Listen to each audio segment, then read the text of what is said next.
மசாலா அதிகம் சேர்க்காம மிளகாய் கிள்ளி போட்டு சூப்பரான டேஸ்ட்டில் சாம்பார் எப்படி செய்கிறதுன்னு இந்த வீடியோவில் பார்க்கலாம் வாங்க. தொடர்ந்து நம்ம சேனலில் வர வீடியோஸ் பார்க்குறதுக்கு சேனலை சப்ஸ்கிரைப் பண்ணிக்கோங்க. வானலியில் 1 டேபிள் ஸ்பூன் எண்ணெய் சேர்த்துக்கோங்க. எண்ணெய் நல்லா சூடானதும் 1 டீஸ்பூன் கடுகு சேர்த்துக்கோங்க. கடுகு பொரிஞ்சிட்டு இருக்கும்போதே 1/2 டீஸ்பூன் ஜீரகம் சேர்த்துக்கோங்க. 1/4 டீஸ்பூன் வெந்தயம் சேர்த்துக்கோங்க. கடுகு நல்லா பொரிஞ்சதும் 2 காஞ்ச மிளகாயை கிள்ளி சேர்த்துக்கோங்க. 4 பச்சை மிளகாய் சேர்த்துக்கோங்க.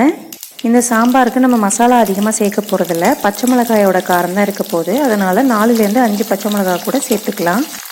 மிளகாய் நல்லா வதங்கினதும் ஒரு பெரிய வெங்காயத்தை கட் பண்ணி சேர்த்துக்கோங்க. பெரிய வெங்காயத்துக்கு பதிலாக சின்ன வெங்காயமும் சேர்த்துக்கலாம். வெங்காயம் நல்லா பொன்னிறமாக வர வரைக்கும் வதக்கி விட்டுக்கோங்க. வெங்காயம் நல்லா வதங்கினதும் கொஞ்சமாக கருவேப்பிலை சேர்த்துக்கோங்க.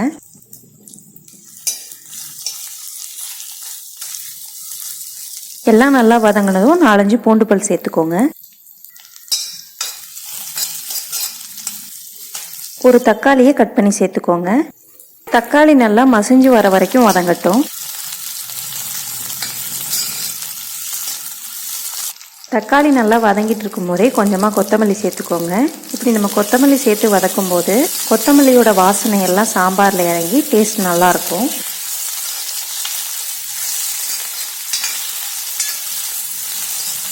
எல்லாம் நல்லா வதங்கினதும் காய்கறி சேர்த்துக்கலாம். நான் இன்றைக்கி முருங்கைக்காயும் அவரைக்காயும் சேர்த்துக்கிறேன். நீங்கள் விருப்பப்பட்ட எந்த காய்கறி வேணாலும் சேர்த்துக்கலாம்.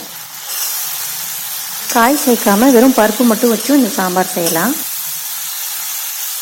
காய்கறியை 2 நிமிஷம் இந்த மாதிரி நல்லா வதக்கி விட்டுக்கோங்க. 1 டீஸ்பூன் குழம்பு மிளகாய் தூள் சேர்த்துக்கோங்க. 1/4 டீஸ்பூன் பெருங்காயத்தூள் சேர்த்துக்கோங்க. இது எல்லாத்தையும் நல்லா கலந்து விட்டு காய் வேகிற அளவுக்கு தண்ணி ஊற்றி 10 நிமிஷம் மூடி போட்டு காயை வேக வச்சுக்கலாம்.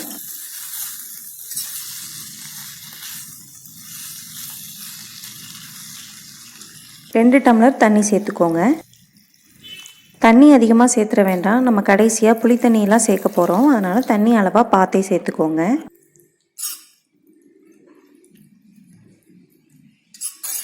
இதை நல்லா கலந்து விட்டு தேவையான அளவு உப்பு சேர்த்துக்கோங்க. 10 நிமிஷம் காய் நல்லா வேகட்டும், அதுக்கப்புறம் பார்க்கலாம்.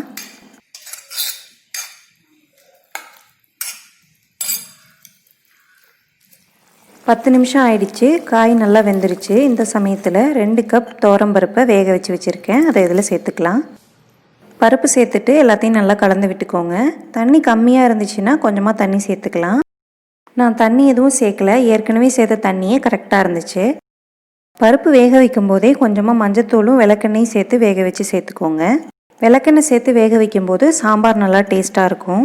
எல்லாத்தையும் நல்லா கலந்தாச்சு. இப்போது நெல்லிக்காய் அளவு புளியை ஊற வச்சு கரைச்சி வச்சுருக்கேன், அதை இதில் சேர்த்துக்கலாம். புளி சேர்க்க விருப்பம் இல்லாதவங்க புளி சேர்க்காமலும் செய்யலாம். எல்லாத்தையும் நல்லா கலந்து விட்டு 5 நிமிஷம் நல்லா கொதிக்க வச்சுக்கலாம். ஒரு தடவை இந்த மாதிரி சாம்பார் செஞ்சு பாருங்கள். எப்போதும் செய்கிற சாம்பார் மாதிரி இல்லாமல் பச்சை மிளகாய் வாசனையோட நல்லா சுவையாக இருக்கும். சாம்பார் நல்லா கொதிச்சிட்ருக்கு. கடைசியாக கொஞ்சமாக கொத்தமல்லி இலை தூவி அடுப்பை ஆஃப் பண்ணிடலாம். சூப்பராக மிளகாய் கிள்ளி போட்ட சாம்பார் தயாராகிடுச்சு. இந்த சாம்பாரை சூடான சாதத்து கூட கொஞ்சமாக நெய் ஊற்றி சேனக்கிழங்கு ரோஸ்ட்டோ உருளைக்கிழங்கு ரோஸ்ட்டோ வச்சு சாப்பிடும்போது டேஸ்ட்டு சூப்பராக இருக்கும். இந்த வீடியோ பிடிச்சிருந்தா லைக் பண்ணி ஷேர் பண்ணுங்கள். உங்களுடைய கருத்துக்களை கமெண்ட் செக்ஷனில் சொல்லுங்கள்.